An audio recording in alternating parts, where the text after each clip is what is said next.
عمل ہے بڑا طاقتور شب جمعہ کا. شب جمعہ میں گڑ گڑا کے 70 بار سورۃ فاتحہ پڑھ لیں، اگلے دن 60 دفعہ، پھر اگلے دن 50 بار، پھر اگلے دن 40 بار، پھر اگلے دن 30 بار، پھر اگلے دن 20 بار، پھر اگلے دن 10 بار. کمال ہے.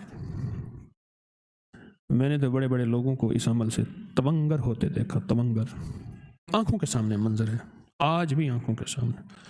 پتیلا، اس میں دوائیں ہوتی تھیں، وہ فلنگ کرتے تھے، بوتلیں ہوتی تھیں، چھلنی کپڑا پڑا ہوتا تھا گھر کی چھت پہ، اور وہاں سے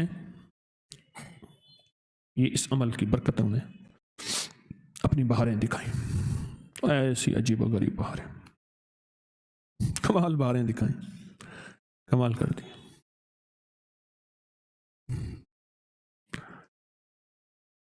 پھر ایک وقت ایسا آیا، مجھ سے کہنے لگے جی ہم نے فیکٹری بنائی ہے، آپ آ کے دعا کر دیں.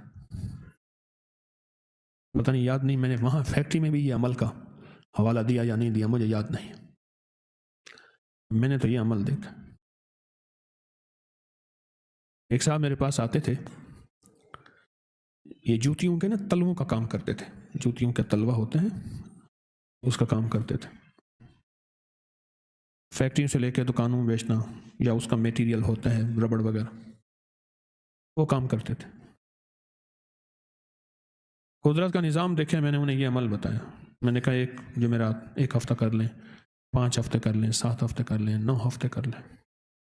یعنی بدھ کے دن 10 دفعہ ہوگا نا، پھر جمعرات کے دن 70 بار، پھر اگلی جمعرات پھر 70 بار شروع کر دیں. یعنی جمعرات شب جمعہ جیسے آج ہے. عجیب عمل ہے.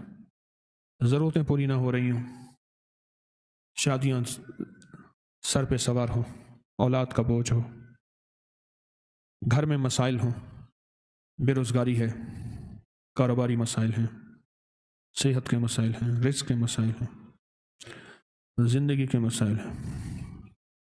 یہ سارے مسائل اگر اکٹھے ہو جائیں، پھر شب جمعہ کا سہارا لیں اور شب جمعہ کا انتظار کریں. زندگی میں سورۃ فاتحہ اصل میں شفا ہے، اور یہ شفا بیماریوں سے، یہ شفا قرضوں سے، یہ شفا مرضوں سے، یہ شفا فرضوں سے.